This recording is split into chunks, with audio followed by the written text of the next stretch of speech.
Hello, one and all. I have started the stream.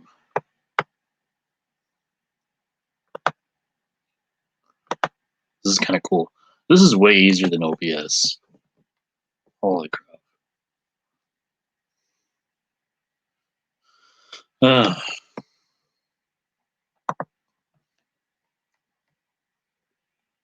can't believe I'm live right now.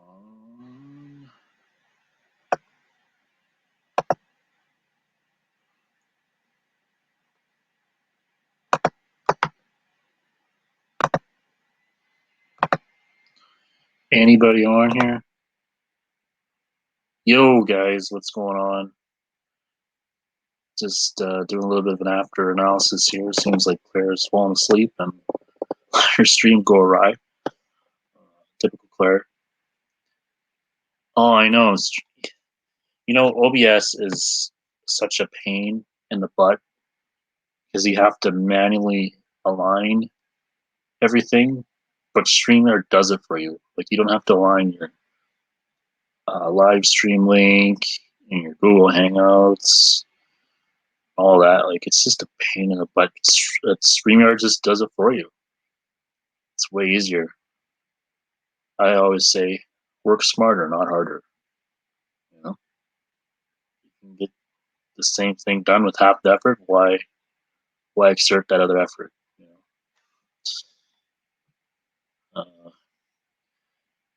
Yeah. So Crackerjack seems to want to come on. Maybe he'll see that my channel on. He'll want to come on. What I'd like to talk about today is different platforms.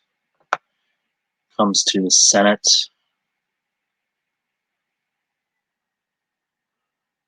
Yeah, and I find it was echoey. Like, it was getting echoey at the beginning. Well, not the beginning, more at the end. Because I have a hard time. Hearing yourself talk is kind of annoying after a while. Gandalf was off, and I don't know what the hell happened. Like, me and Jen got kicked out at the same time, so it's kind of weird. But anyway, hey, can you screen share this? I'm gonna screen share this.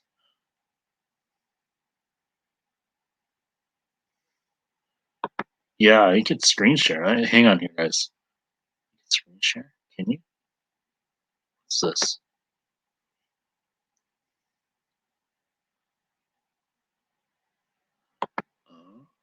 Oh, you can screen share. Oh, there we go. All right, I'm gonna do. Let's see if it's still up. I'm gonna do some screen share with you guys.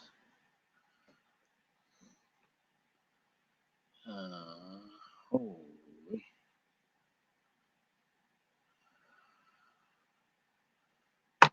Go. So, clear short today, I was reading a manifesto. I'm just going to show it to you guys here for a quick sec. Drop the link in the chat. Anyone can join.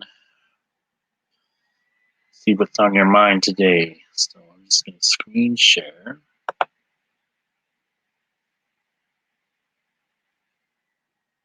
Thanks.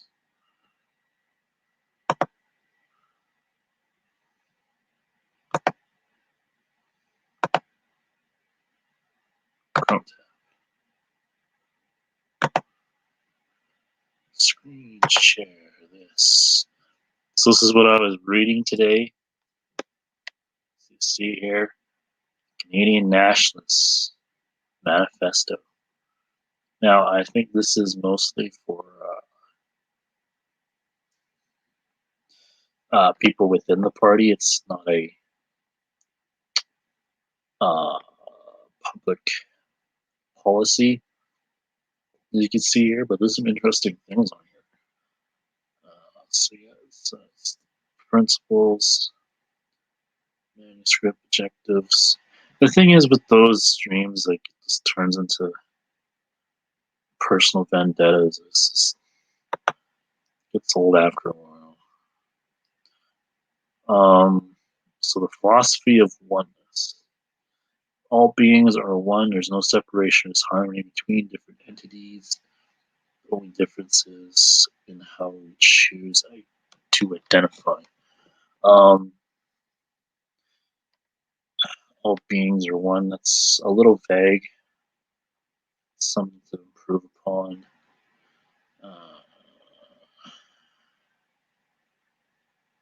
Yeah, we all interact with each other in some way, so we're never actually separate. It's an interesting thought. But we are separate. We are, I guess the one thing is we're not separate in our actions with different entities. We choose to identify. I feel like this is like PC stuff, like so you don't get in trouble. I don't know. Maybe just in order, right? So I'd say there's no separation, there's harmony. Say our actions are not separated. I would say that. Our actions are not separated between different entities. The only difference is our cultural difference. The only difference is our in-group preference. I like that. The only difference is our in-group preferences. Yeah, I would like that. A little bit. Karmic law of karmic restitution. Does anybody want on?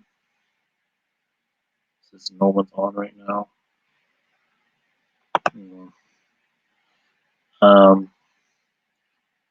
States any pain or pleasure we dispose on another will at some point, whether in this lifetime or next, be reflected back to us. Additionally, any intention made known opens karmic channels for it to be acted upon by ourselves and others. Yeah, that's we have choices, and we have the free will to make that choice, and there's always consequences. I don't necessarily think that that discredits free will. It's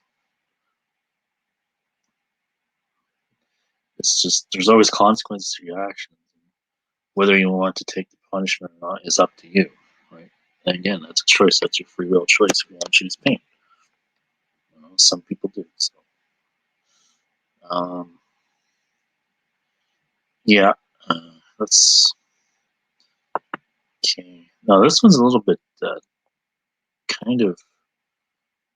So the law of confusion states, in order not to violate free will, the right of the listener not to hear must be respected, and that it must be left room for interpretation for those who listen and see. Yeah. Exactly. You can't force people to listen to your message. And you have to kind of give your audience the free rein to come to their own conclusions. Yeah, I like that. States energetic charge. This one's a little bit different because it's kind of scientific. It's like, you always kind of like, this is in the business of like how to get a high ROI. So getting a lot of reaction with as little investment as possible is what I get from this. And then that multiplying. So yeah.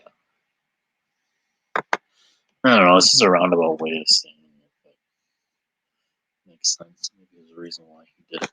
But and now this one's interesting. The law of number states that number rules the universe. Interesting. An entire electromagnetic spectrum is governed by a mathematical patterns of energy, frequency, and vibration. And that particular number carries a unique personality, not unlike different geometric shapes or shapes of color. Interesting. What's your guys' thoughts on that one? Maybe we can have a little discussion.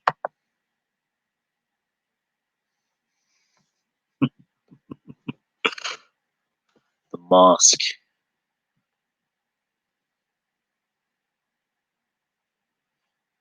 What is this now? Oh, I could show messages. That's cool. Crackerjack wanted to come on. Is Claire still streaming?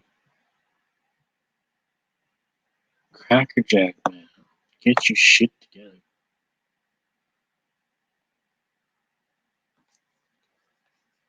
What's his email?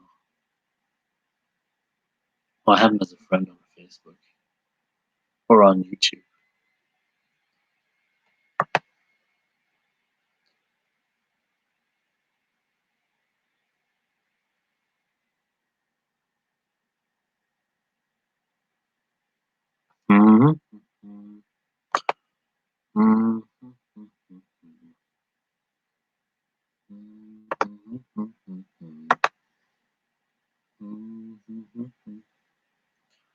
Oh.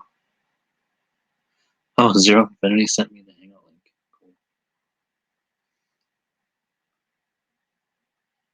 Let's see who my friends are. Oh, Crackerjack's not my friend anymore. What the hell, Crackerjack?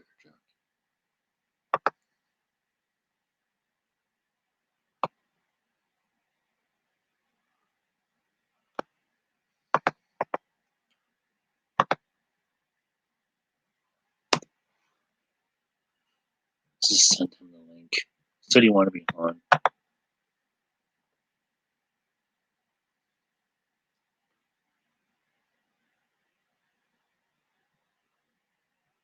Jay, you're a weak little Anglo parasite.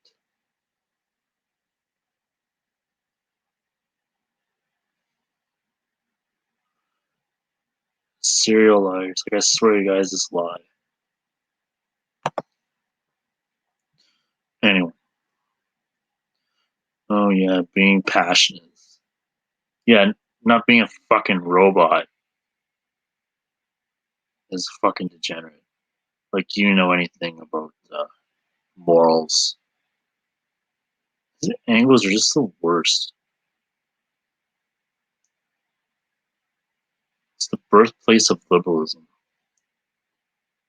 Like, I just don't identify with Anglos.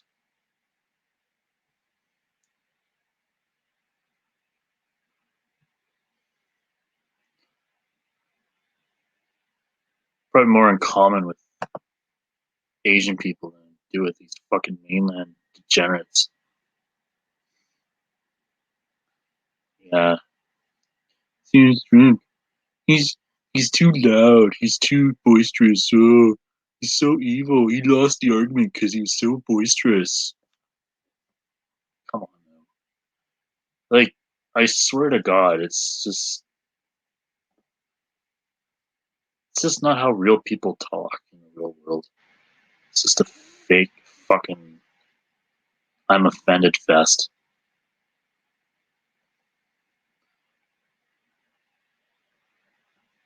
Yeah. Just like your fucking shithole country, Anglo cuck.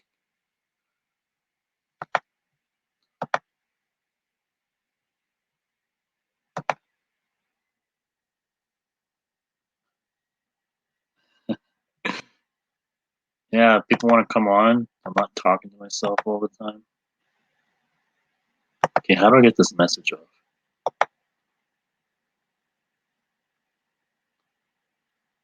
Oh, mental. Jesus Christ. What mental illness, Jay? Jay, do you want to come on and back up your claims here? Kind of baseless. You don't even know anything, Jay. There we go. Let's see the private. private chat. Anybody? Oh, a comment here.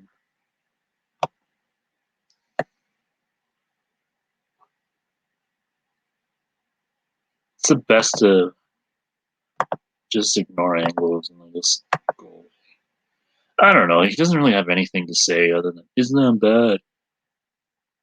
Try to give him points about the Quran. He just goes in one ear and out the other. He doesn't have any actual criticism. Just says, it's evil. It's wrong. Ugh.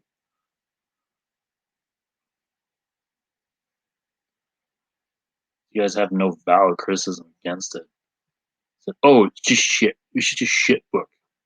Like you have any fucking moral authority.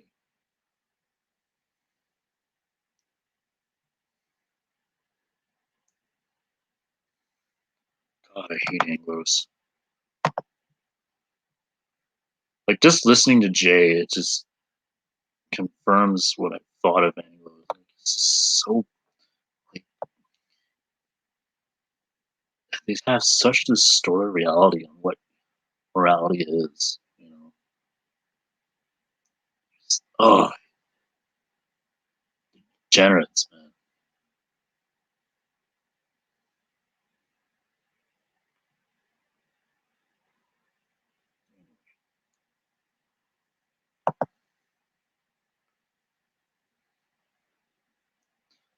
Da, da, da, da, da. So in other news, my party has been officially recognized as an eligible party in the 43rd election in Canada. Uh, oh, okay. I gotta screen share this with you guys. It's hilarious.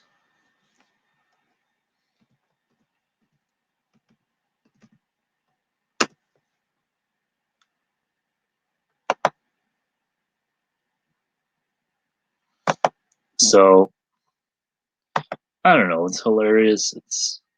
I wonder if they blocked me. Anti-hate Canada. And I've actually posted some of the things. There's this Muslim on here that wants to dox all my party members for joining the. Huh, why can't I?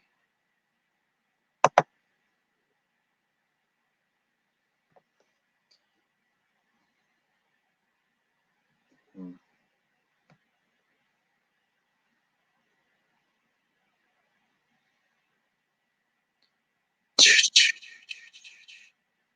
So,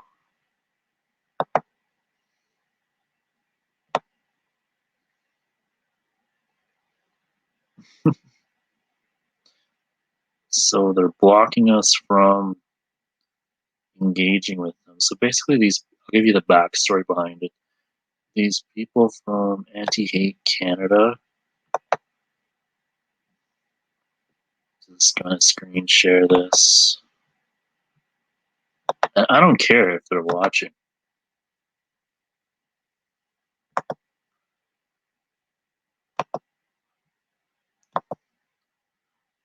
Oh, let's see. So this is them here.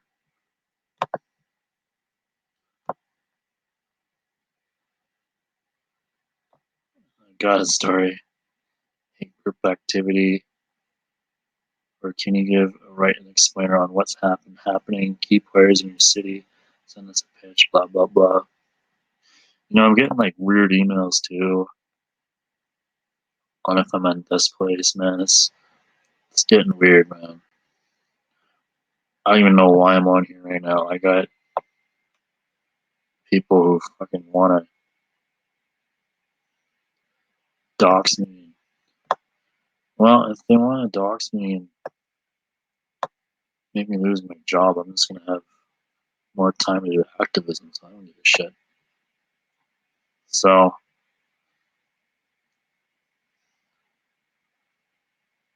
yeah, there's a video of him describing the parasitic tribe. It's basically the people in the media. Oh, here we go. Wow, they tweeted a lot. So this is them right here. Says every Canadian should be deeply alarmed that white nationalist hate group, whose leader has literally called for ethnic cleansing of Jewish people, is now registered as a political party. Oy vey. Oy vey. White nationalists.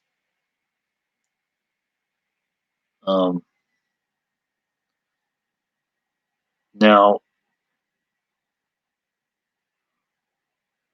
there's another one that. Okay, so we have no intention of backing down on this release name of every party member. The CNP is a neo-Nazi party. Public deserves no support. Basically, them admitting.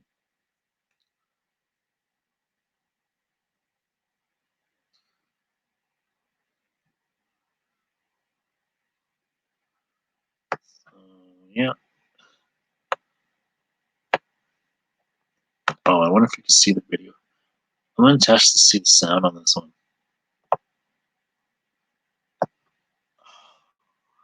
I think they have the video. I hope they're watching right now. That'd be great. You guys do something. I'm not backing down from you.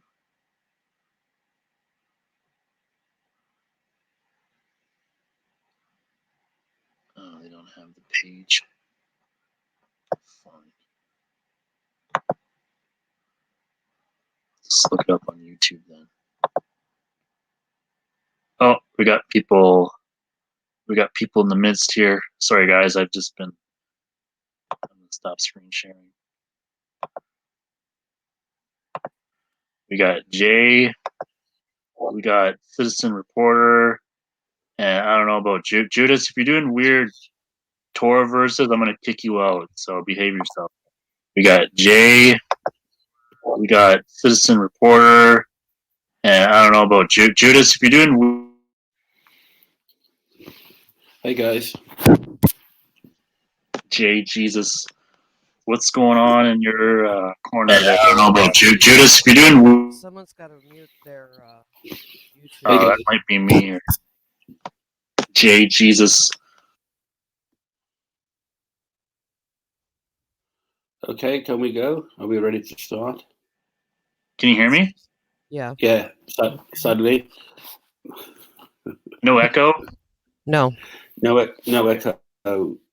So, yeah, no, John, I woke up. It's in England. It's at 9 o'clock. So I woke up and was glad to see you on because I haven't spoke to you for a while. I think I've missed you. Yeah, right. Anyway, I'm just kidding, Jay. Kind of. No, it's okay. Check. Did you hear about our party getting nominated into the ballot for the 43rd election? No, do you want to tell us about it? That would be great. Yeah. So basically, you need to get like 250 confirmed members to be on the ballot and to be recognized as a party. And a good thing about getting to be a party is that you can get tax-free donation. Well, not tax-free, but tax-deductible donations. So basically, whatever you donate to the party is 100% tax deductible. So it's a big deal in that it's basically the government, in a way, the government's funding the party. Okay, this is good. This is really interesting. So Erica's another person who actually has done activism outside her own front door, and you guys are the only two people that I know that in the last, say, couple of years have ever done anything actually in the real world. So congratulations, John. Yeah. Yeah. Have you spoke to Erica before, John? Erica? Yeah, I've maybe been in rooms with other people and we talked indirectly, but not streaming though. No. not streaming. No, but hey, Judas, how are you? Judas, you could talk if you want. You have I don't to know. unmute Judas, look, yourself. if he gets weird, I'm gonna kick him out. Okay. Anyway, Judas has got a kind of impish face, which looks like he's about to get impish pretty soon. But so John, tell Erica and myself about the party. It's a nationalist Canadian party, isn't it? yeah, we advocate for a domestic monarchy because your degenerate queen has failed in fulfilling her duties in that monarchy. So we basically want to elect. What? When you say queen, do you mean Justin Trudeau or? No, like your sorry, queen. sorry. Your queen. Oh, sorry. Okay. Yeah. Okay. Yeah, we're Commonwealth now. Come on. You made us. Your people made us. Okay. John, stick to the party. Stick to telling about the political party before you go into the blame game. The Anglo identity is intertwined into the Canadian identity. So don't pretend you don't matter. Anyway, so this yeah, is what I mean, Erica. It takes him 15 seconds to start blaming me and everybody. Right, John, I'm trying to do you a favor by promoting your party. Talk about your fucking party, you Maple Tree moron. Get on with it. Well, it is a part of our platform, so I am explaining what our party is all about. Well, hurry up. We can get on with it. So yeah, so we want to advocate for 20 to 100,000 people for immigration. We also want to reinstate the Banking Act of 1938. What that'll do is it'll excuse all the debts, all the private debts that were based upon compound interest. Mm-hmm. And so well, actually, because Canada is actually the only country out of the used to be G8, G7 now, that actually has a public bank. So we're good on that. It's not like we have the Federal Reserve. That's a completely private entity, so that's a bonus there. We want to amend the Indian Act, so natives can own their own land, and the crown doesn't have a stranglehold on their property anymore. You Anglos are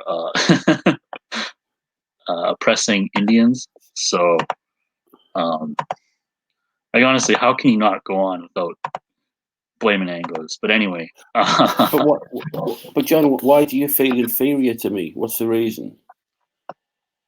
I don't feel inferior to you, but you have to recognize that your system is like we sang "God Save the Queen" in school, so we're like an extension of England.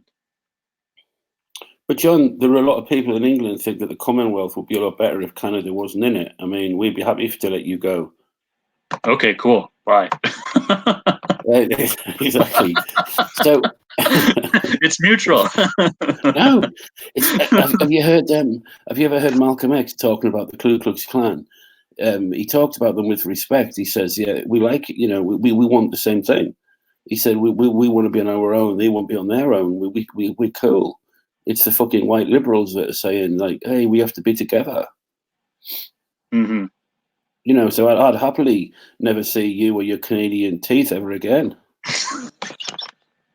My superior Canadian. Does it even get that cold in Britain? Not really. I mean, -5 maybe, but John, that's a good thing, though. I mean, you're going to boast to me that it gets to -50 in Canada and everybody fucking freezes to death. There's nothing good about that, is there? Wow. So, hey, my grandpa had to start a farm from scratch, basically. Like he went to a barren field and he started farming in Canada. I was a German immigrant. Well, you're another person claiming to be German, like Gandalf and fucking OV. I'm German, Irish, Canadian, I guess. Well, I guess I am a Canadian, but it's kind of hard for like North Americans to claim an identity because Canada is a vast land of different people.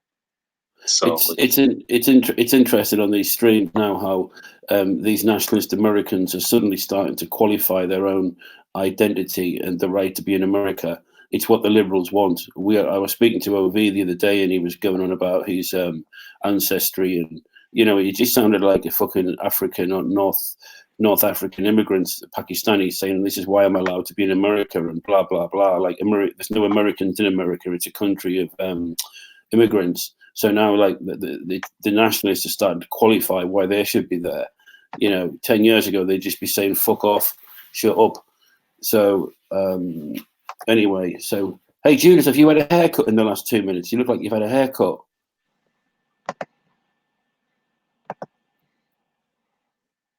So his hat says "I love Jews."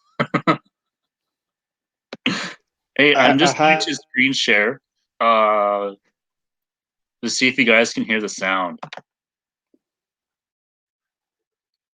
Can you guys hear anything? No, no, you can see it though. No, nobody can hear John, anything. John, what? John, can the chat hear anything? Fuck the chat. You're talking to us. Well, I just want to know if it worked or not. John, tell me about the Canadian National Party. Where does it stand on religion? We don't have to be Islam, do we? It's a Christian nationalist party. Good. I'll fucking join. What's the website? Nationalist.ca. No. Make a donation. I will. Okay. And it will be tax free. Yeah. Where do you stand on immigrants and stuff? Because Canada's really, there's loads and loads of teachers and nurses leaving England and going to Canada. 20 to 1,000 new immigrants every year. So it's actually the Immigration Act of 1952.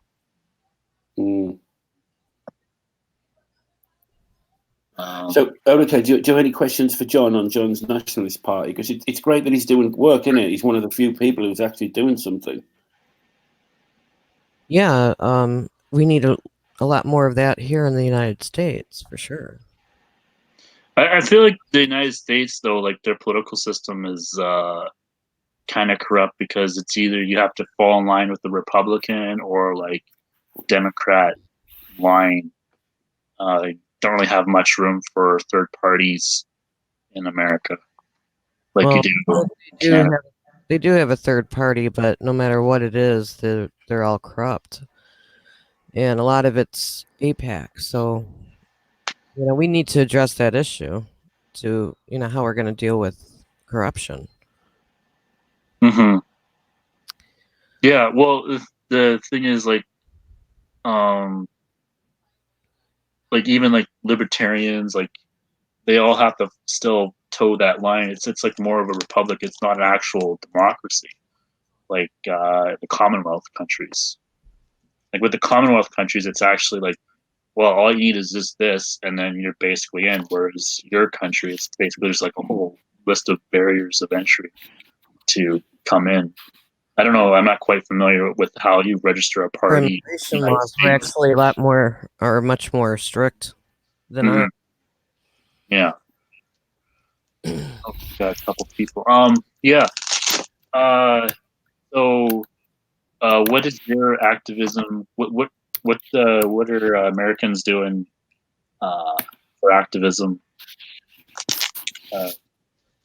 Are they just petitioning? Are they holding torch rallies? Well, what I need to do is I need to find a local group if I can, but a lot of the activist groups are on the far left, unfortunately. Oh, okay. But as far as I'm concerned, what I do is I go out and pass flyers and and I'll try to bring awareness to certain bills that are being passed. They're Mhm. threatening our Bill of Rights and stuff like that. Oh, okay. Yeah. But yeah, I have finding something around close by. Hmm. Yeah, that's good. So Jay Hey, said hey, that. Yep. John, sorry, I've just quickly looked online, and it's fairly big news, isn't it? It says the headlines are Canadian Nationalist Party granted eligibility to become a registered party in the upcoming federal election. That's the headline, and there's a picture of a guy who looks a bit like you, actually, which is not a good thing. But then it says, oh, and this is where the liberal press takes over. It says a prominent Canadian anti-hate organisation is Mhm. outraged over news that a blah blah far right group accused of advocating white nationalism has become eligible to register. When if you get accused, if they say, like, if they accuse you of advocating white nationalism, just say no, we fucking do. Don't bother accusing us. I mean, if you do, just say it. Mhm. So sorry, Erica, John. I just thought that was great news. It was on found it straight away. So well done, well done. Mm-hmm. It is good. Yeah, so it says here party ideology is Canadian federalism, Christian nationalism, economic protectionism, British independence, anti-communism, anti-Zionism. The leader, So he's John, in the in the meetings when it's pro-Christian, do you actually let them know that you hate everything about Christianity, or? Oh, you have no idea, man. Like before I met Claire, I had like a big run-in with the leader, um, a couple times, uh, and he kicked me a couple out of groups, but I was still a member. Mm. And a lot of these people, I guess, I don't know, they accuse me of practicing takia when I quote Quran verses, which I kind of find it disingenuous. Um, but some of them were actually willing to talk to me about the Quranic verses and the Bible Mm. verses, and so it's good in that sense. It's like I guess the one part was uh, advocating. I kind of got a little bit crazy, and I said, "Well, maybe we should advocate for the." I wouldn't say crazy, but it's like it is kind of like still ethnically based. It's like, well, non-white people can still join the party, but you can't necessarily say that you're going to ally with the current Muslim population because they're brown. So um, I just have to be careful with how I preach it. But like, actually, the first thing he said to me was, Muslims are a very strong religion. They fast. They they're very patriarchal. Mm. And they're very devoted to religion as opposed to Christians. I found that kind of fascinating. Like he was actually No, it's true. lukewarm to Islam. I think the only issue you had was allying with a bunch of brown people. That was the only thing that he explicitly told me. Like, no, we're not gonna share a government with uh, uh, Islamic people. But if you look at like there's actually an Islamic Party of Ontario, and you look at our platform, it's very similar. Mm. Um, about education. I guess the difference would be that the Islamic Party advocates for segregation of the sexes, but we also want to change the education system as well too. We want to teach people logic, critical thinking, and what's a sound and valid argument. Oh, don't. Things like that. No, Yeah. God, not that shit. Don't start that again. It's everywhere, man. But the thing I don't know if I say I disagree, but I guess one issue I have is it's still a democracy, so he still has to kind of advocate for the liberal West, like when it comes to the Allies fighting the Nazis. Um, he has advocated for like because it's Canadian nationalism, so you kind of have to appeal to the normies because you're not necessarily going to convince them that the Nazis had, um, I guess, some sort of just cause in fighting back, or they had a more just cause. No, So you kind of absolutely. have to do like pro West propaganda in that. Oh well, we fought against the Nazis, and we're gonna fight against the left, just like we fought against the Nazis. Like Everything it's we've been told about just World War boomer. II, everything we've been told about World War II is a lie. Right? It's exact opposite. I actually did a video last night going over Dennis Wise's The Secret Masonic Victory of World War II, and it was very educational. I encourage everybody to watch it. So it's 5 and 6. He's at BitChute. But if you want to go by my channel, I did a stream last night and I pointed out some things that I've learned along the way and comparable situations to today that are undeniable. But yeah, I mean, the Nazi thing is, and it's nothing but 100% lies. They lied about every single thing. Yeah. What do you know about the state of Israel and how that was formed? Did you look up anything like that? Yeah, I know it's the Balfour Declaration, and that's the reason why they started the Franco-Prussian War, actually. Well, wasn't there also German authorities that also sent Jews to Palestine? That was a transfer agreement. Transfer agreement, yeah. You see, at the time, worldwide, we don't know this, but there was communist uprisings worldwide, even in Scotland. The Spanish Civil War was based on the exact same problems that Germany was facing with the Bolshevik partisans, but we didn't know that. But you'll learn that if you watch my stream or if you go over to Wise's part 5 and 6, the Spanish Civil War and the Mexican-American War.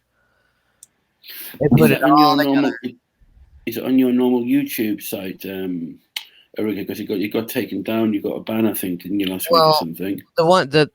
This one that I'm on right now, I can't stream from, but my backup channel, is the one I'm streaming from right now. It's just the Citizen Reporter, and you'll find it. Or if you go to this one that I'm on currently, if you go to the featured channels, you'll see my backup.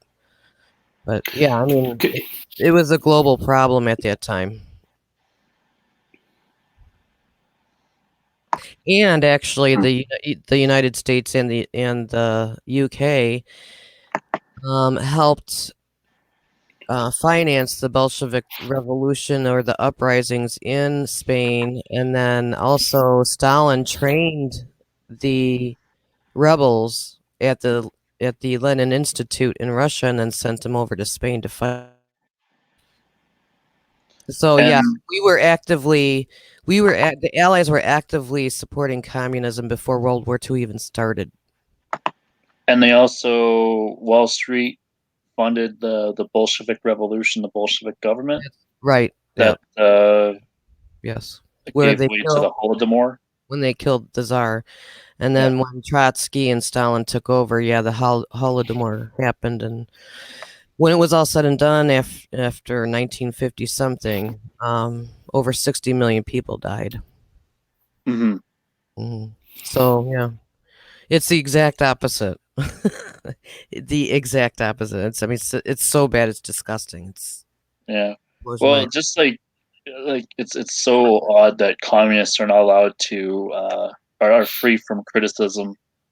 in the mainstream today. It's just so sickening with their hypocrisy.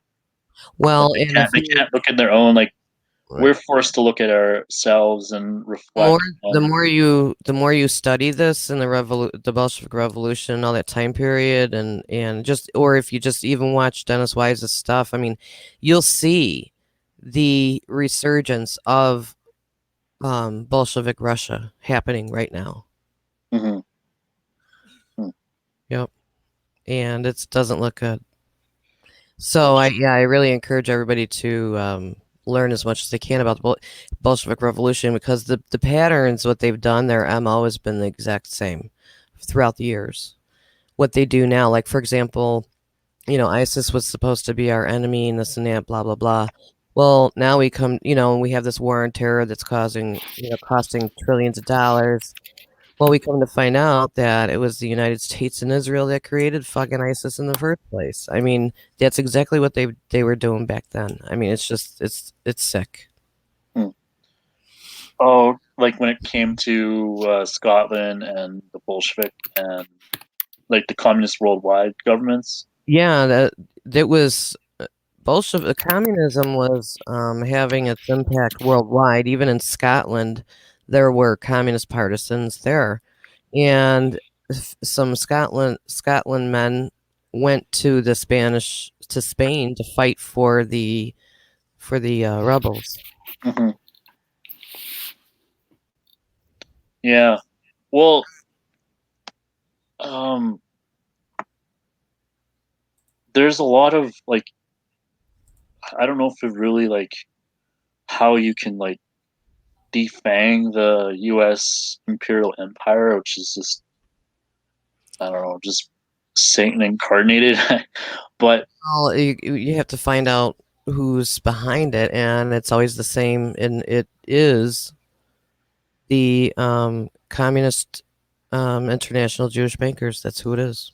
mhm. Always has been, and nothing's changed. Israel is not a national. Their leaders have come from the old USSR territories, or their families had come from there, and they're basically just a communist front. Mhm. So Yeah, we have a major problem on our hands, and nobody even knows about it. mhm. It's bad. You gotta storm the institutions. Yeah, I'm gonna post the um, video in the chat because Okay. I really, I that's one of the things I try to do is I try to push awareness at a minimum, try to get people aware of what's happening. Mhm. Um, because nothing can happen, nothing's going to change if you don't know about it. So, Yeah.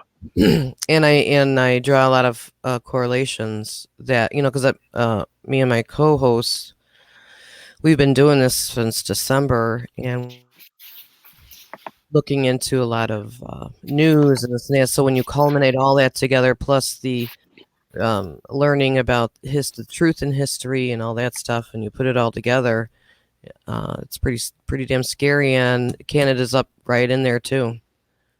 Mhm. It's every first world country at a minimum, and Mhm. it's no coincidence that globally, all first world countries are facing immigration crises, and so I mean I could go on and on and on.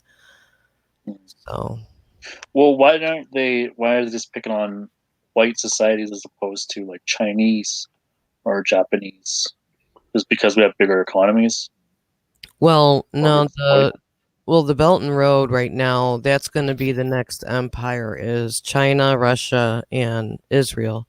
Mhm. And then, but for all the main first world countries that are left, like Europe, South America, North America, what they're doing is they're countries with a ton of immigrants so that there's more people than there are jobs, and that will drive the wages down. Okay, because right now all their companies are over in Asia. And communism, actually, Mao had a communist Jewish handler. His first name was Israel. I can't remember his last name. But anyhow, they're going to try to combine Canada, North America, and Mexico's economy to compete with BRICS or the Belt and Road. But yeah, they're looking at China, Russia, and Israel being the next kind of superpowers. And then Iran and like Saudi Arabia will be left with no choice but to side with them. Right. Well, and Iran is just playing their part. All of the Muslim countries have already cucked, but they don't tell you that. There has to be a boogeyman to, sell the weapons, because industrial complex is a huge moneymaker. Back in the French Revolution, the bankers Rothschild discovered that they make a hell of a lot more money loaning their money to governments to finance wars than they did to private individuals. So you'll notice that's from the French Revolution on, every 20 to 50 years there's another major war, and that's what they do.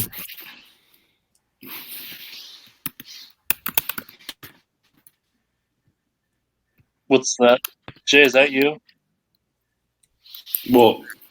Oh shit! Sorry, that was me. I don't know what the heck happened. I think Claire finally stopped streaming. What happened to Claire? Man. What is it? You mean as a child, all the damage and stuff, or do you No, mean just like her stream, she just left it. Oh, she would have fallen asleep. She would have fallen asleep. Just unprofessional. Anyway, yeah. Well, it's interesting to see that the Muslims have cucked. Like, I don't really see like the Arab countries actually being that organized to raise resistance against Israel. That's probably why they have all the. That's why they want to control, because. Yeah, they're just not strong enough, because they've got Saudi Arabia, you've got Israel, you've got the United States, plus whoever else, with aside from Russia. Russia plays like they're, the bad guy or whatever, but Israel takes our tech and sells it to China and Russia, and that's been going on for decades. Well, kind of an interesting phenomenon is that you see the rise of the Chinese middle class. Now you see a lot of movies, like they're making their own movies now, and their own superior technology. Like they're going to surpass the United States within 10 years, and they're spending on military. Yeah, and they're trying to, the Department of Defense, the Pentagon, like how we all have a cloud for our phone and our computer to store information in the cloud. Well, the Pentagon's got the same thing. And they're looking to subcontract to private companies like Microsoft, who's based in Israel, and Amazon, like they have for the past 6 years. And I think that's just two reasons. Private company, you don't subcontract your Pentagon, because in the cloud, it's going to control all of your warfare abilities. The aircraft, the rockets, the everything is going to run through the cloud. And you're going to put it in the hands of a private company, and not only based in a foreign state. It's insane. What the fuck they're doing? Well, we also have all the metals, moved all of that production to China now, like to make all the weapons. Now they all make American weapons. Yeah. Which is stupid. They only did it just for like a quick buck, Right. And then they want to sit here and they expend all that fuel and all this carbon, blah, blah, blah, just shipping it halfway across the world just for processing, and then ship it all the way back. But then they want to blame all of us, saying we're the cause of so-called global warming because, the carbon, there's too much CO2, blah, blah, blah. So that we all have to get out of our cars and move into these. This is Agenda 21 and Agenda 30, and Grindal 61, the YouTube channel, he's done extensive work on this and has actually recorded the township people saying, well, yeah, we want to get people into these smart so-called stack and pack apartments, and they want to get people out of the rural areas, and it's more about population control. And because if you don't have a car, and if you're stuck in the city where they've got monitoring devices everywhere, then you can't move without them knowing about it. I mean, that's the goal anyway. Mhm. So there's going to be a huge it's going to be bad when it comes, I think, about a year after Trump's reelected. Probably have another war. Well, that's the thing is like how do you sustain the American empire if it can't even have the resources to get out these new wars? Like you see the failed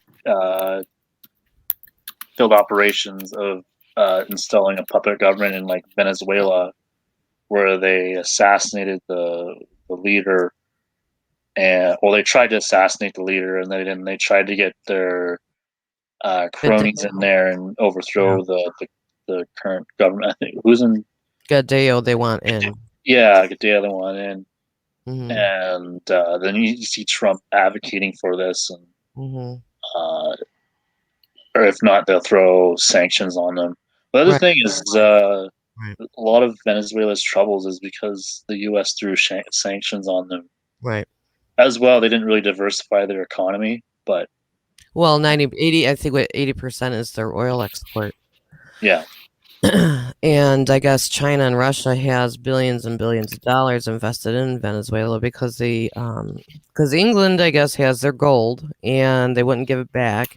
So they ended up having to take money out in the International Monetary Fund. And I guess when I heard, Russia and China bailed them out. So now they're indebted to those two countries. And that's why China and Russia are involved. And I heard Israel's over there. But yeah, I mean, the whole fucking thing is fucked. And again, if you research back then the truth, then you'll see it's a carbon copy of what's going on now and how they do the sleight of hand and the propaganda, and they lie, and it just pisses me off. Royally pisses me off. Jay, you've been silent. I'm all about inclusion here. Do you have anything to say? No. Not at all. I'm happy to listen. It's quite good to listen to you two communicate, to be honest. But I am going to head off. I've just wrote in the chat. I'm heading off down the beach to do a video on spread betting. I was going to run too. I don't mean to.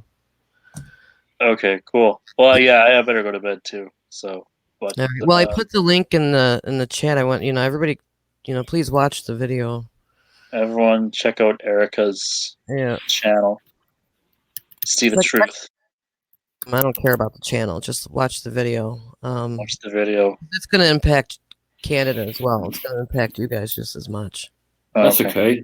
That's not a problem. You really hate us. Do English people really hate Canadians, or are you just like just being a funny guy? No, I'll be even. It's even more bad news, John. For you, English people don't even talk about Canadian people. Canada, and New Zealand are just like non-entity countries. It's like the child, the guy in the classroom at school who just sort of sits at the end of the table, doesn't join in. Nobody really bothers with it, and when there's parties, no one asks him to come. It's just a non-event. It's not even relevant, which is worse than being not talked about, I guess. Huh. Yeah. Well, your country's going to shit, so. I mean, we talk about Australia, America, France, Russia, Italy, Spain, all the countries that are potent in the world, but Canada's just a fucking playing field, isn't it? Really, same as New Zealand. It's a cash cow, man. It's a cash cow. It's just a field. Yeah. Well, thanks for having me on, John. I appreciate it. Yeah, no problem. Cheers, Erica. All right. So, see you guys later. Okay, so John, have you heard about spread betting? Do you know what it is? Oh. Have you heard of spread betting before? Yeah. Maybe explain it to me again. Yeah, it's. I mean, I do it on. Well, I've done it on financial, sport, and political betting. Okay. Is what's the national game of Canada? What is it? Tree climbing or something? Or no, ice It's hockey, field isn't it? hockey, man. It's field hockey. Okay, how many on an average game? How many goals are scored? Like 5, 10, 2, Uh, or maybe like 5 or 6. excellent. Say 6. Say 6. Okay. So how it works is that if you think there's going to be a lot of goals in this game, you'll buy the goals, and it's like a stock market investment basically. So you think there's a lot of goals, so you'll buy the goals at just say $10 per goal. Okay. Mm-hmm. So if there's nine goals in the game, and the spread is 6, you'll get 3 times, because there's 3 more goals than 6. You'll get 3 times whatever your stake is. Yeah. Mm-hmm. So the spread betting company will say, okay, it's 6 goals. That's the marker. And if you think there's going to be more goals than 6, you'll buy per goal. So for every goal after 6, you get whatever your stake is. 100. If you say $100, so every time a goal goes in after 6, it's $100. Yay, another goal. $100. Yay, $100. So if there's 11 goals in the game, you're walking out with $500. Yeah. Mm-hmm. However, if it's one of them awful games where fucking nothing happens and it's like there's only just say 2 goals, then you've got to pay up $400 because it's 4 goals less than Okay. what the spread is. Okay.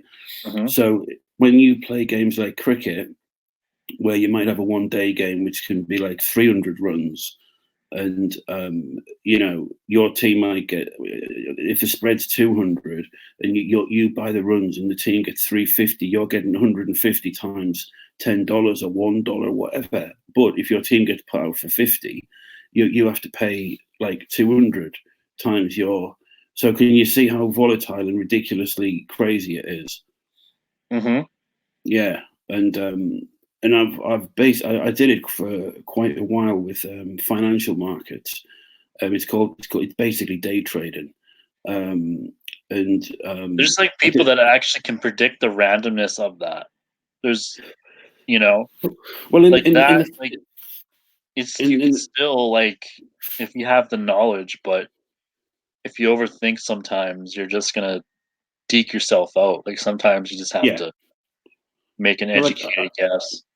I did it on the financial markets for 11 months, and I'm going to do a video about it later today. I'll go down the seaside and do a video about it. But for 11 months, I did really, really well, and I lost it all. I didn't lose it all. I lost about 60% of it in one morning. And do you know what it was, John? I'll tell you what it was. Right. It was the 7/7 terrorist attack, the Muslim terrorist attack in London, and that was the first one. Oh, now you're gonna blame the Muslims now. Honestly, John, I do wonder if some of my fucking contempt does come from that. I'm serious, because I'd spent 11 months like building up money, and I had a good system, and I was making about 2% of my capital every week, which is like really, really good returns, and I was able to live off that, which was great. And I took my daughter to school at 20 to 9 on the morning of 7/7, where I think there was 4 or 5 attacks went off buses and tube stations, like bombs and stuff. And it was the first. I think it was before 9/11. Was it before 9/11? 7/7. Yeah. And I took my daughter to school, and I had a spread on for that. Oh, that was day. after, wasn't it? I remember who made that song, "London Falling." Good. The Ramones. Probably. Yeah. Oh, I remember that song in high school. I've got a Ramones t-shirt on. London Falling. No, Clash. The Clash. You're thinking of the Clash. Clash. There we go. Okay. Yeah. No, that was years ago. But so no, just quickly. So I took my daughter to school, and I had a spread on that day. It was July. The markets were really flat. Nothing was going to happen. So I was basically saying that the markets wouldn't finish lower than a certain point or higher than a certain point. And then when I went to the school, and when I came back, my wife said to me, "Hey, have a look on the news. Have you seen what's happened?" And as soon as I looked, I thought, oh, holy fuck. I mean, not one concern for the dead people. It was just like, fuck this. And I went straight onto Bloomberg, the financial channel, which was quicker than getting online. And I just saw that the English market, the FTSE, was down like 900 points, which was like 15-20%. And they were calling it down like 60% on that. They didn't know what had gone on. They thought that we'd been attacked from the skies. And I watched for an hour, just like, oh my God, this is like hell. And everybody was concerned about like the attack and that. And I was just glued in on my money, you know, like a fucking fat pig. And in the end, I panicked and I got out. I just closed it. And I lost like, I think it was 70-80% of the money that I'd fucking built up. And because I thought, well, if I've got 20%, I can start again. But I closed off. And when they realized at lunchtime that it wasn't an attack of massive proportions, it was just like 5 idiotic Muslims, the market started to pick up. And then the next day, the markets actually finished higher than what they were on the previous morning. So if I'd done nothing and stayed cool, I'd have actually made money. But instead, it was a horrible decision I made. But I basically panicked, and then and I wasn't the same since then. I was like, that's when I started getting into it too much and trying to claw back. But it's interesting if you do it on politics, sport, you know, elections and all kinds of stuff. But it's lethal. Because when you win money, it's so fucking easy just to like, wow, this is just so good. I'm gonna, you know, do it again. Because it's making money on your intelligence and predictions, you know. So yeah, so I want to do a video on that. So cool. Well, yeah, thank you for the preview. I am familiar with markets as well. Not as I didn't go into them as much as you did, but I've dabbled in it a little bit here or there. But I realize the volatility of it, so I don't invest too much in it. But I don't know. It's kind of fascinating. Trying to read up and guessing where it's going to go up, or going to go down, and where the trends are. The markets run on a 24-hour clock. Like, it's probably different, obviously the time difference in Canada, but for England, our markets open about 8 a.m.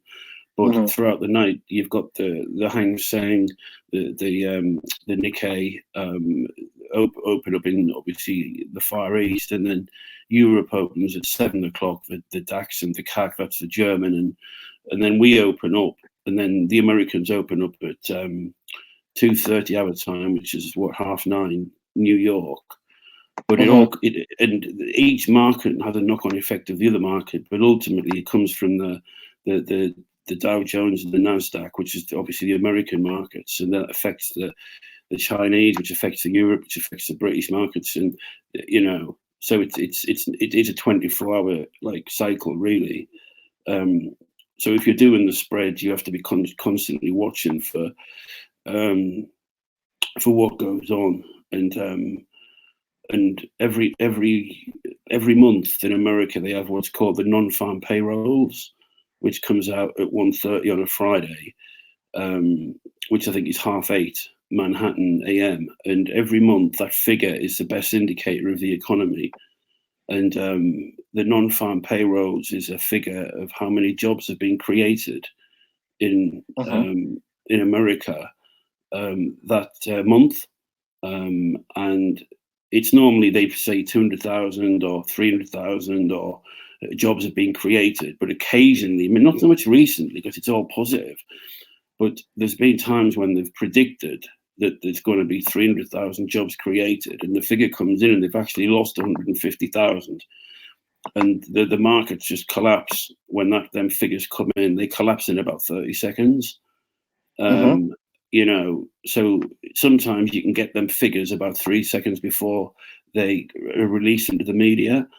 And if you do that, you can kind of, you know, do pretty well out of it. But you've got to be like on the money. You've got to be alert, and your internet connection's got to be like incredible and stuff like that. So yeah, but it's interesting. But I'll do my video. I'll make it fairly short. And yeah, people do it on football and boxing. You know, how many minutes will the fight last, and stuff like that. So yeah, it's interesting. So is that your leader on the screen now? The cowboy Yeah. guy. What's his name? His name is Travis Patron. Hey, you know what? You should bet our party if they'll get a seat or not in the next election. I bet you the odds on that are pretty low. Well, yeah, but I mean, the thing is, if they're in the betting, it means that you're a player, doesn't it? I mean, it's better than being in than not in, irrespective of the outcome. I mean, it's really interesting looking at the spread on the Democrats, who's going to be the front runner. I mean, to face Trump, or if Trump wins 2020, you know, I've got quite a lot of money riding on Trump winning. I mean, he has to win 2020. If not, I might have to get a job. You make a living off of betting? Well, no, not really, not particularly. I mean, I'm okay for money, like for a while, but I've got quite a bit riding on Trump winning in 2020. I've been backing him for the last sort of 2-3 years. At odds of about just over 2 to 1. So if you put $100 on and Trump wins, you get your 100 back plus 200. So I've backed him quite heavy at about 2 to 1, and he's now basically really quite short. If you put 100 on now and he wins, you get your 100 back plus about 100. So I can actually trade the bet in now. They're offering me money just to get rid of the bet, which I make profit, but I'm going to hold out. And I don't think he can lose. I think the Democrats are just so weak. But if you look at the financial spreads, they're going to run Elizabeth Warren. She's like 50% chance basically of being picked, and then it's Biden. They reckon that Kamala Harris has got a 4% chance of actually being the front runner. I mean, I kind of don't know what's happened to her. But Biden and Bernie are at about 10-12% or something like that. But there's just been an incredible amount of I just find the whole thing disgusting. Like watching, I kind of torture myself and watch CNN sometimes, and listening to them is like listening to a bunch of bratty kids who just can't take a loss. You know, like they don't actually have any policies, and they stick to their own conspiracy theories. That's the thing that really pisses me off. Is just these people just get away with lying all the time. It's so blatant. It's not even sound. Like it's not even a sound narrative. Like, oh, I can maybe see why people believe that. Like, no, it's just utter like crap, and you could just see kind of just falling, their credibility just falling like from a cliff. You know? No, it is. It is, and it's almost like who can be the most emotionally disturbed by. But did you hear Andrew Yang's speech last week? I sent it to Claire. It was about 6 minutes long or something. Donald Trump is a white supremacist now. No, it was the opposite. It was the opposite. I was like, holy fuck, what is this about? It was incredible. Oh yeah, but he's towing the party line now. What's the thing with Johnny? He said the problems in this country are not Donald Trump. It's not about Donald Trump's alleged racism. It's not about but later he said that Donald Trump is still a white supremacist. Oh, I didn't hear that. I just listened to the first 3 minutes and I nearly had a fucking heart. Yeah, he mentions at the end. But no, the Democrats is. I mean, credit to Claire with this one that she's kind of brainwashed me into the devils of feminism. And when you see the Democratic Party, it is a case of like, I'm the most emotionally disturbed, so therefore I should be the leader.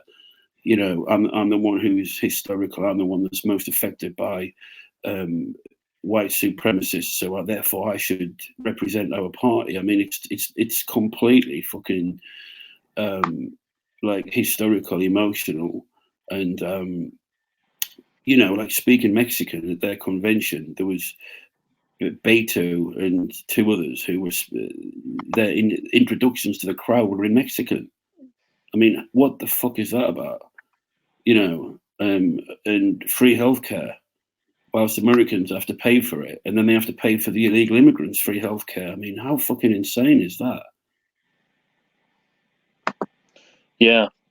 Well, he says that the main thing, I guess, is automation.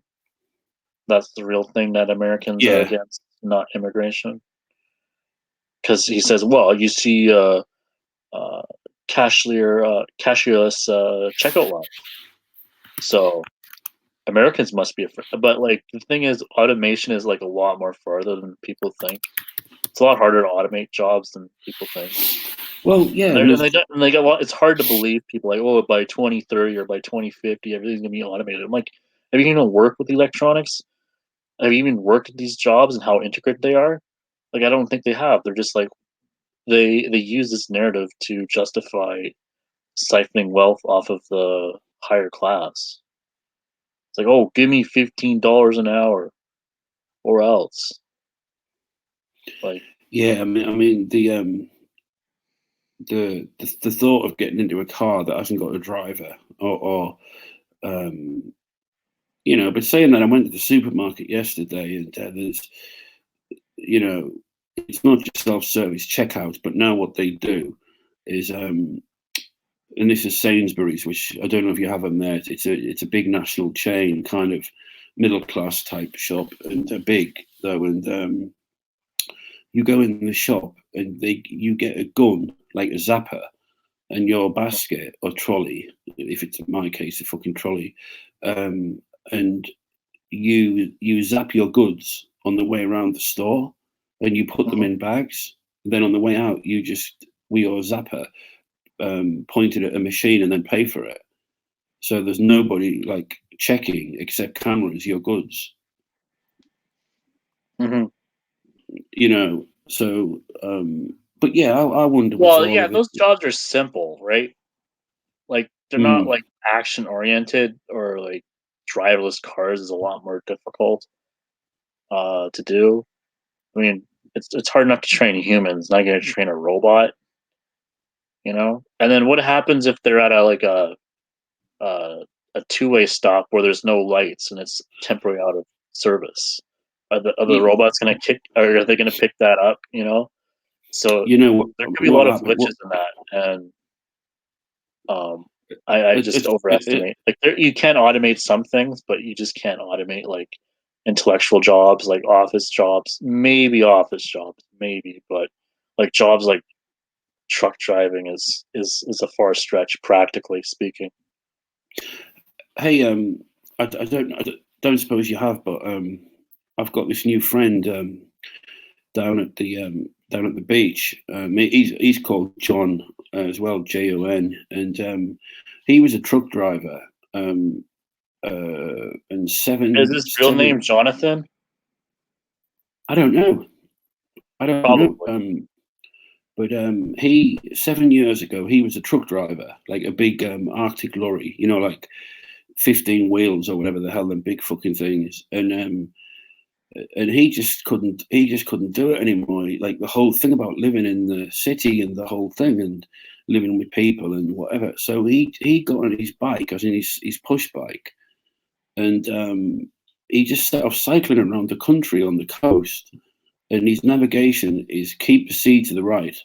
That's the only thing he bothers about, is keep the sea to the right, and you'll end up where you started, going around the country, which is about 1,200 miles, like England, Scotland, Wales, and then back up. Yeah, and he did it in I think 2 or 3 years or something, and he liked it so much that he did it again.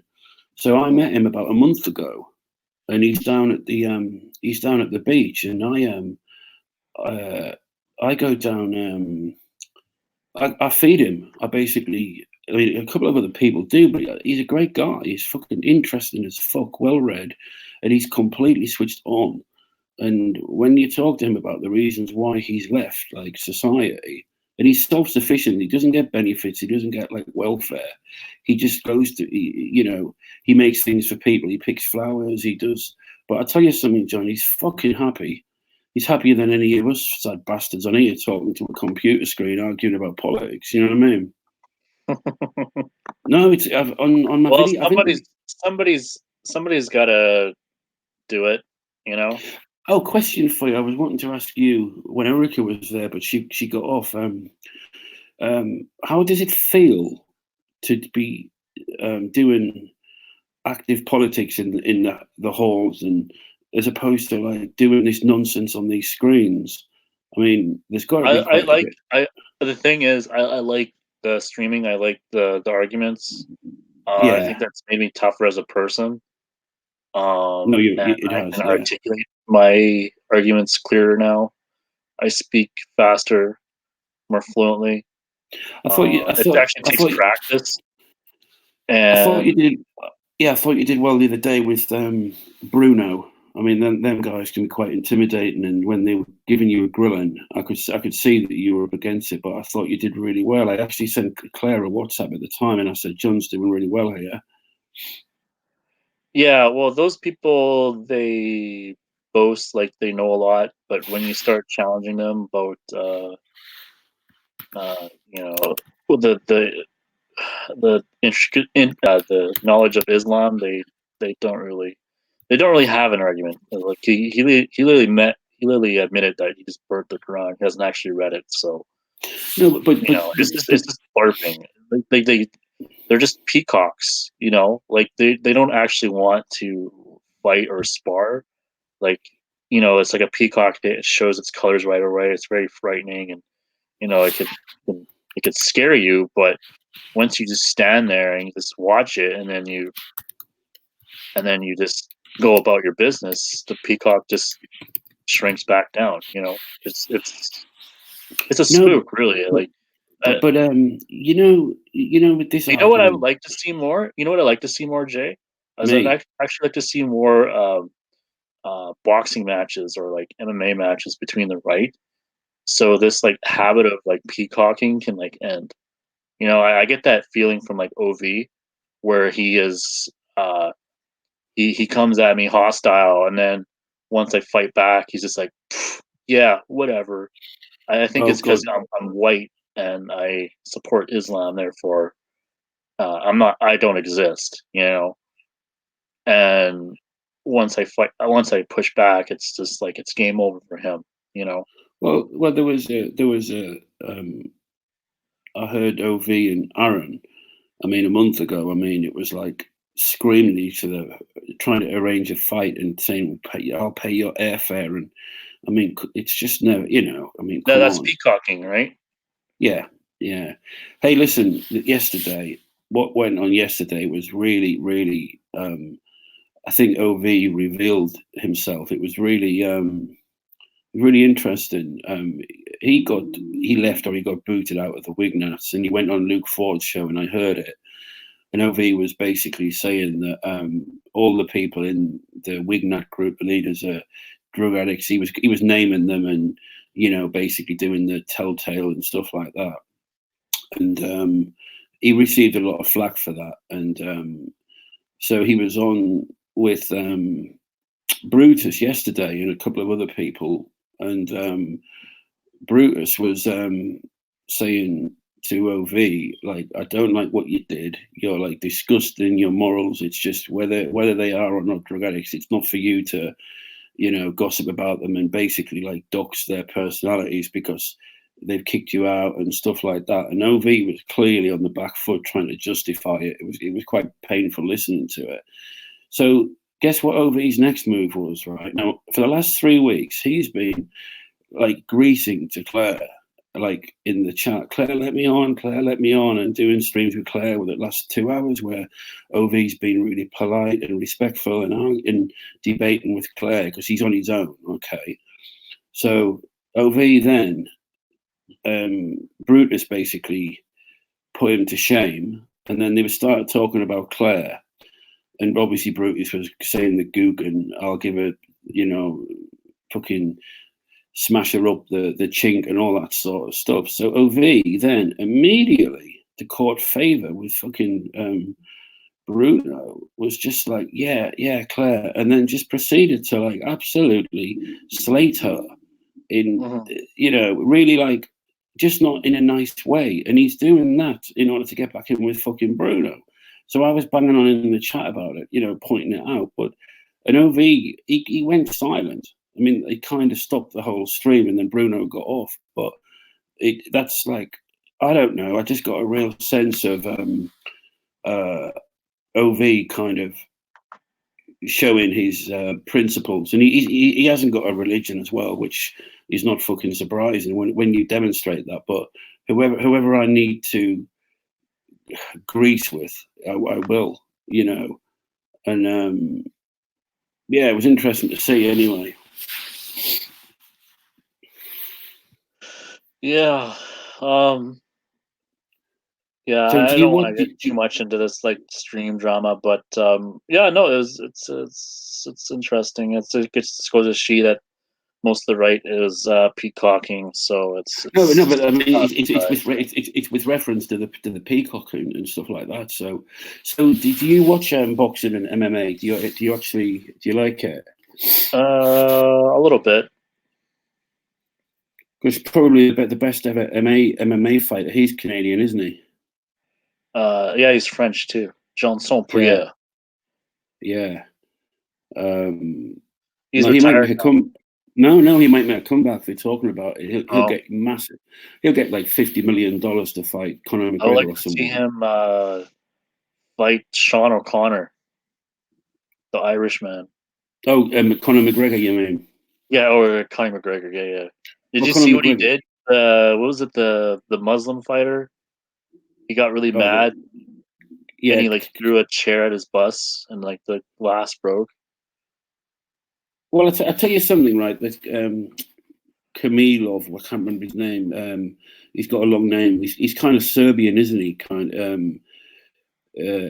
Yeah, Conor McGregor was taking coke and drinking, and they flung chairs in in his bus. But when you watch the fight, I mean, Conor McGregor got absolutely like beaten up and schooled, and the Muslim guy had his father in the corner, and I mean, a real disciplined, structured unit, and it just showed how discipline and structure can beat cocaine and emotion. It's interesting, but Conor McGregor's finished. I mean, as a fighter, trust me, he's finished. Whoever he's fighting in his next fight, he'll probably lose if it's a good fighter. So that'll be interesting. So what's your next action in terms of the Canadian National Party? What's your next event or port of call or meeting or?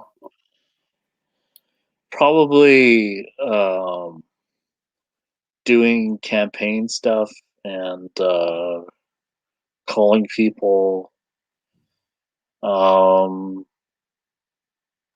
Maybe, oh man, if we have rallies, like Antifa is going to show up, and I don't know, they might be a little bit more aggressive than they have been in the past. So we're kind of hesitant on the rally thing, but definitely campaigning stuff and phoning people and doing mailers. Also doing like text messaging campaigns. Cool. Text messaging campaigns. Yeah, I mean the whole thing. No, it's cool. I respect that. I think it's great, and I guess being on these streams, as you say, I mean, Claire talks a lot about how by doing these streams, it sharpens up your ideas, and you get to need to know what to say pretty quick, and it's confidence, and you get challenged, and the whole thing. I mean, I wish you luck with it. It's good you're doing it, man. Yeah, absolutely. So yeah, we'll do that, and hopefully, I don't know, hopefully get a seat at least in this election, and then go. When is the election? When is the election? October 21st. And that's a national election, is it? Is that, or is that a local? Yes, sir. That's the big one. is what's happening with Trudeau. I mean, he is like, John, be honest, it can't be good being, it can't be good being Canadian anyway, but it can't be good being Canadian and having fucking Trudeau as leader. I mean, I think that's probably the root of your anger. I don't even know if I'm mad at Trudeau anymore. Like, I'm just like indifferent to him. I'm more mad at the Conservatives really for letting him be elected to begin with. I don't even know how, but I'm kind of more mad at democracy for this kind of debacle because basically Trudeau got elected because he was good looking. Women elected him because of that. It wasn't for his policies. Anybody with a half a brain who actually listens to him would be like, no, that's the stupidest thing I ever heard in my life. But, you know, since women vote, that pretty much, I think, swayed him into getting into power, I think. Yeah, but that's the same as Tony Blair over here. And if it wasn't for Tony Blair, England may not have got involved in the Iraq War under George Bush. I mean, Tony Blair made that decision on his own, but the female vote got him in. And, you know, yeah, emotional politics. So, Scotta karate, MMA, cool. Everyone knows Connor's ground game is shit. Yeah, is his weakness, and Khabib's strength is his ground game and pound. If they fight again, it will end up. I've seen the betting for that, and it's Khabib's 3-1 on. So if you put $100 on, you get your 100 back plus 30. But it's a certainty that. But I don't think Conor McGregor will fight him again. You know, he won't unless it's for a stupid amount of money. It's basically getting beat for cash. But if you're a punter, then it's pretty cool. So, John, listen, I'm going to head off. It's good. Cool. It's finally good to have had a civil conversation with you. I was telling Claire that you're capable of it. It just might take a bit of time to sort of break you in a bit. Yeah. Yeah, I would like to do more of this. Who knows? Maybe it'll help my. I don't even know. I'm debating if I want to be a politician or not. I don't know. I don't know if I can handle the baggage that comes with it. But anyway, it's good for public speaking. So you're in your 20s, aren't you? Yeah. So is my leader.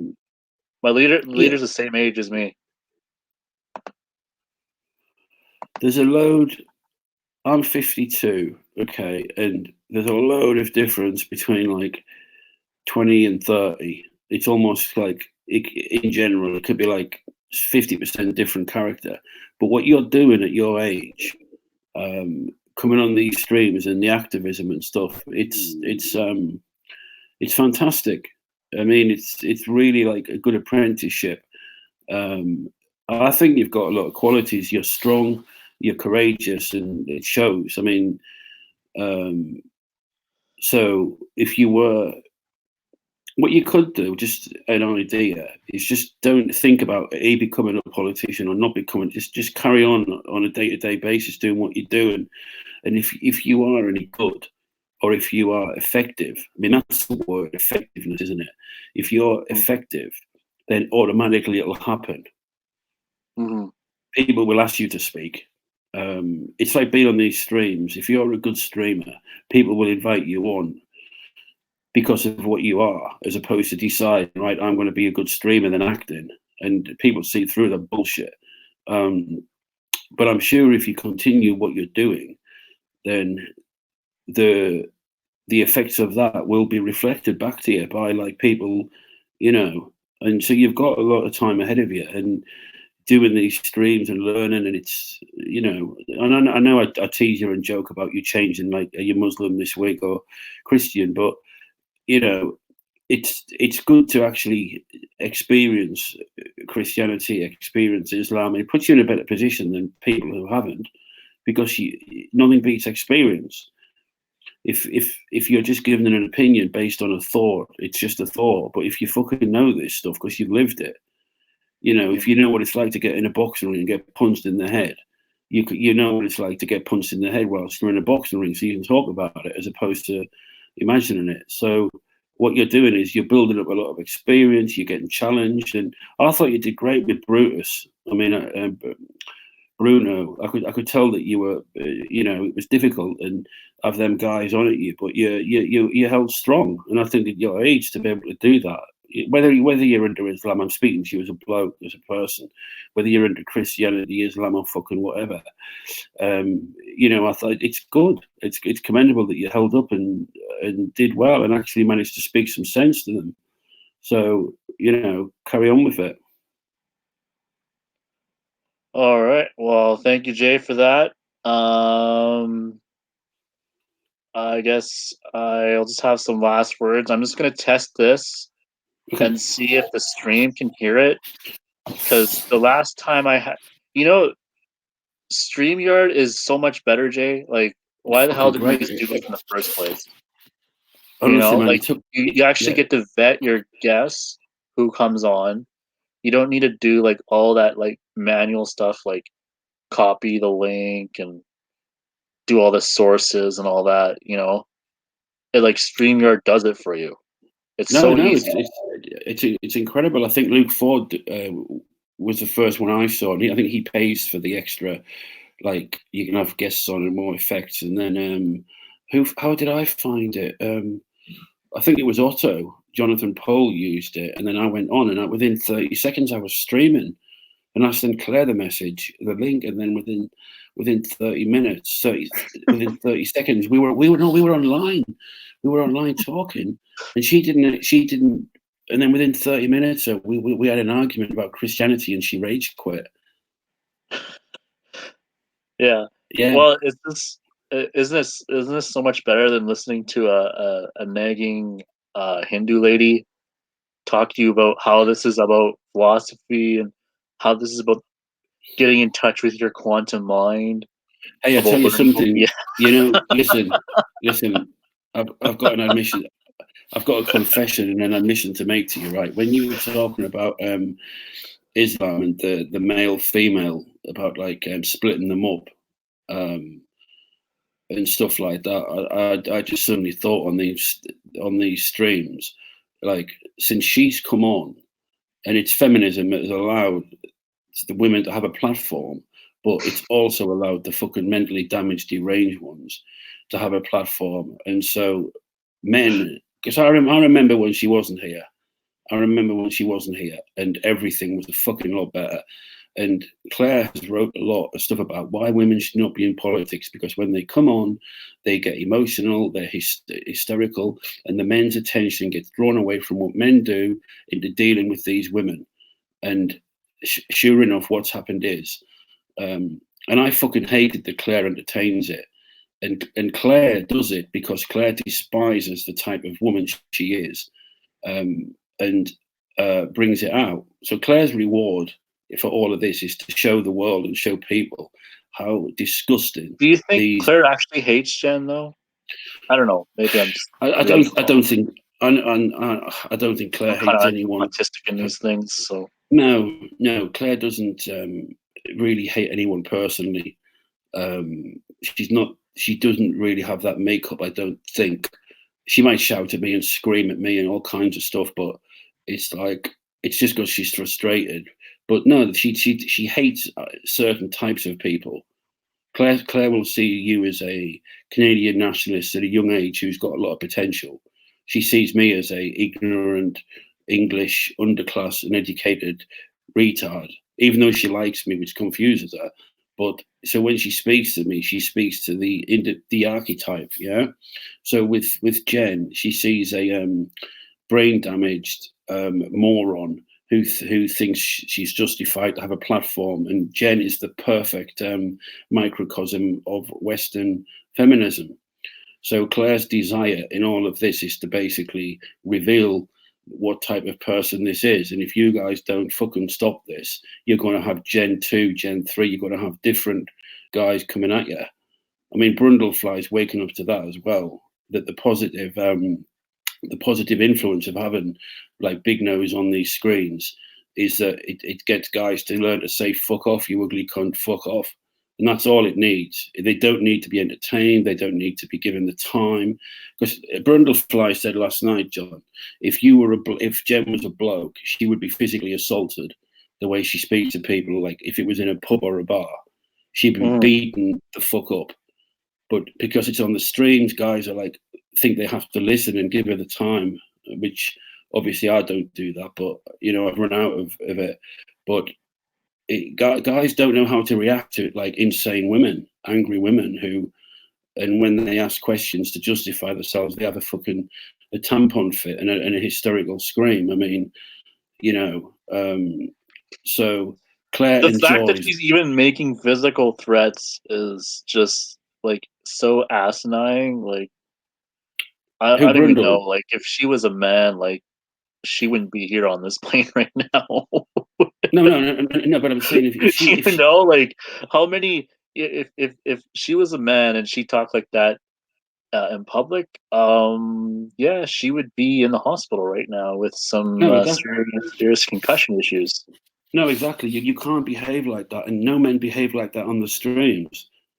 Mm-hmm. Like they don't. It's like and men almost respect violence, as in like you don't do that. So she's doing all of that, and Claire, believe it or not, Claire actually enjoys humiliating her. And every second that woman is online, Claire believes it's doing men good for getting. This is what you'll get if you don't sort yourselves out. So Claire's happy to be shouted at. I mean, look, I tell you, Claire is not as stupid as what she pretends. Claire is a lot more wise than what people know. Claire does not mind being screamed at by Big Nose at all or humiliated, because she's not. Claire is using her completely. You know, that archetype of that type of person. And, you know, I don't even think Claire knows it. I think she does know it, actually. She's starting to say it publicly, that what Jen represents. But, and that's more important to Claire. Claire lives by principles as opposed to personalities.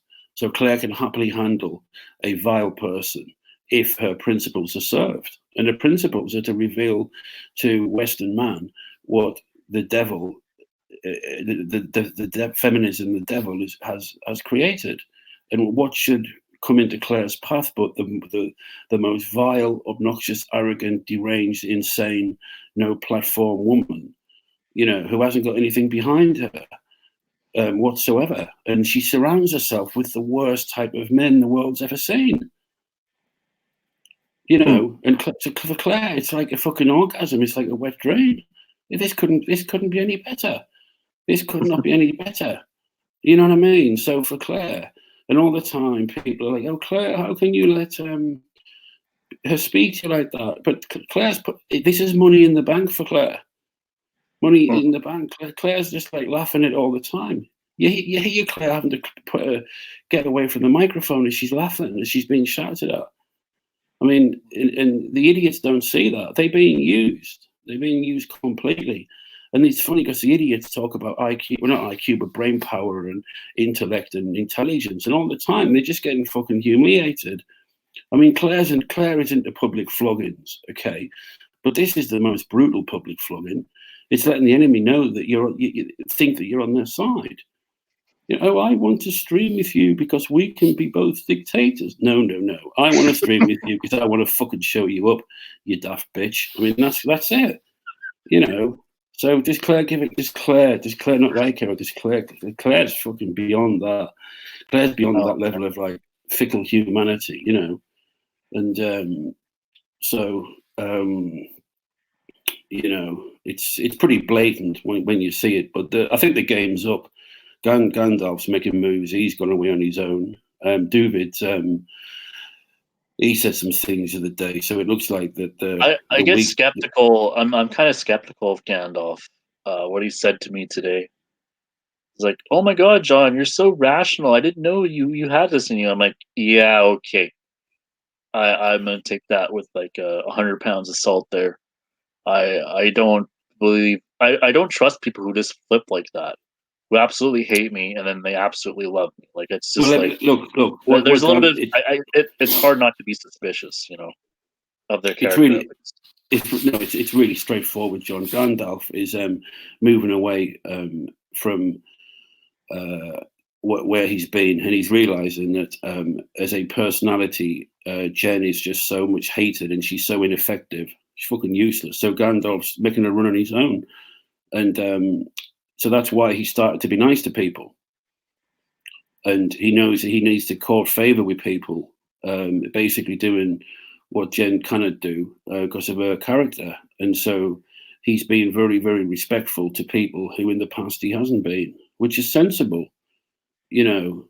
But I've noticed in the last week he's been doing it.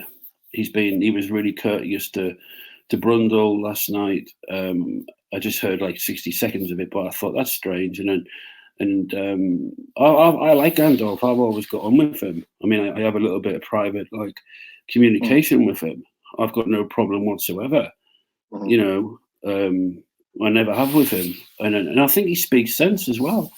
And when you look at Gandalf and you get behind what he's spurring and he's violent assaults on people, like as in verbally spurring and all of that, there's a lot of truth in what he says, in his words, and it would be good, I think, if people could see past his condition, which is difficult when he's ranting and screaming down the mic. But the one thing that they say, which is like really insane, and Gandalf says it, is if you carry on doing that, I will get really angry. If you carry on saying them things, I'll get really angry. It's like, so what? I don't give a fuck if you get angry. You'll experience my you'll experience my wrath. You'll experience my anger. And it's like, who gives a fuck? I mean, it's like a threat. It's ridiculous. You know, you have dishonored my honor. You know, it's I don't give a fuck.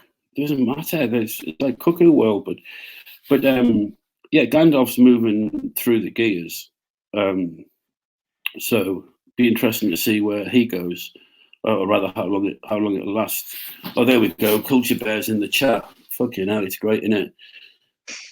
If you say anything about the big, you know, fucking Culture Bear comes on. Hey, I did a stream yesterday about chess, and but sadly the battery ran flat on the camera, and it was basically how chess is a game of life, and in chess you have pawns which are very, very expendable, and I used people. You were in it as well, John.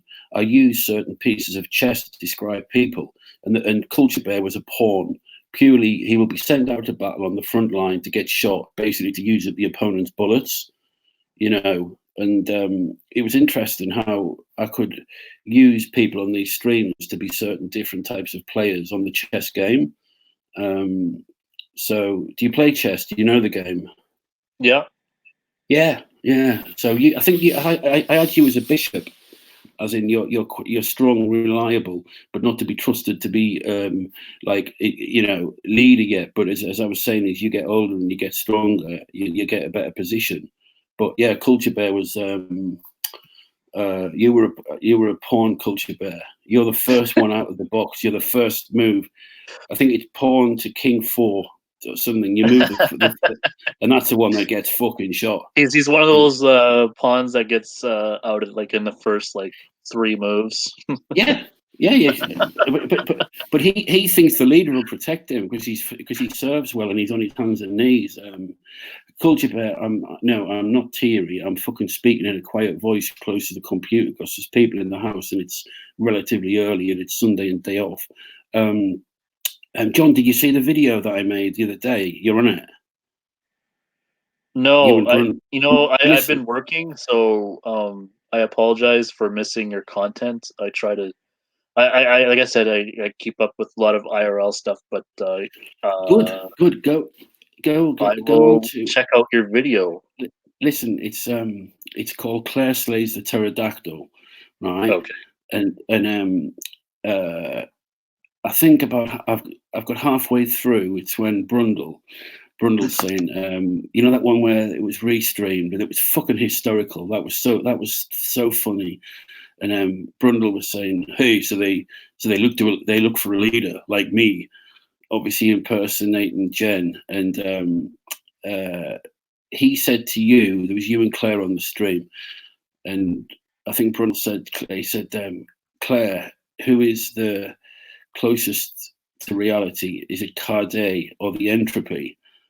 And you start laughing, and you say neither. And Claire says Cardet or something, but you're laughing. You kind of stop laughing. Have a listen. It's really good. Okay. It's on this YouTube channel, and it's called Claire Slays the Pterodactyl. And yeah, you did good on that one. So well done for your performance. Oh, Culture Bear, fuck off. Use your own words. Imagine being a man. It's just pathetic. It's like, I don't even read his comments these days. It's like, you know, he's the sort of guy who fucking uses an umbrella even when it's not raining in case it rains. He's fucking pathetic. Oh, message retracted. What, did you make a spelling mistake? So you retract your message? You fucking Jesus. Oh, God. Listen, John, I'm going to go before I fucking headbutt the computer thinking it's Culture Bear. Okay. John, go and check that video out, and we'll catch up. Listen to the fuzz bass that I play. The fuzz bass is a great sound. We'll catch up later. Okay, sounds good. Leave a comment. Tell me know what you think. See you in a bit. Okay.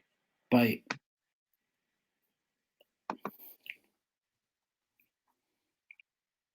Okay, I'm just going to do some testing here.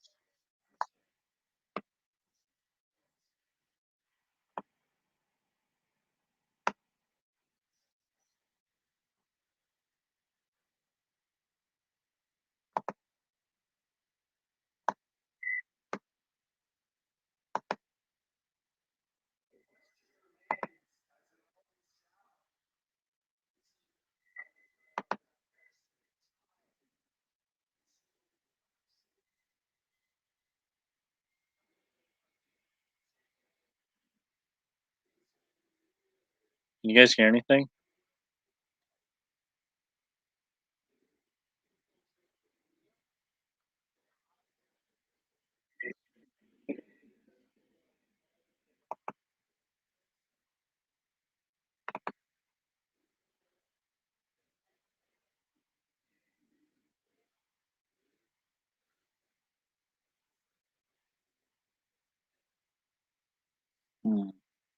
I wonder if it's my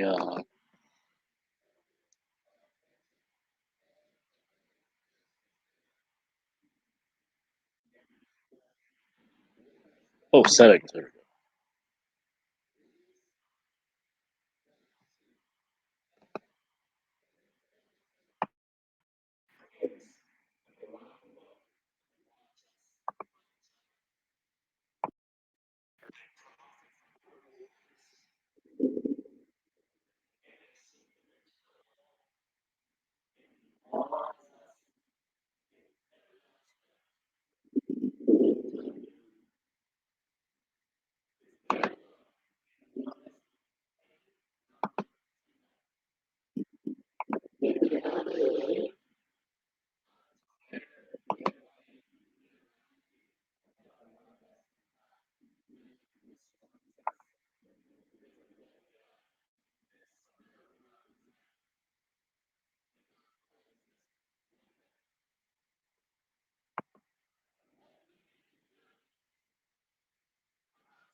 Wonder how. Maybe it's just my.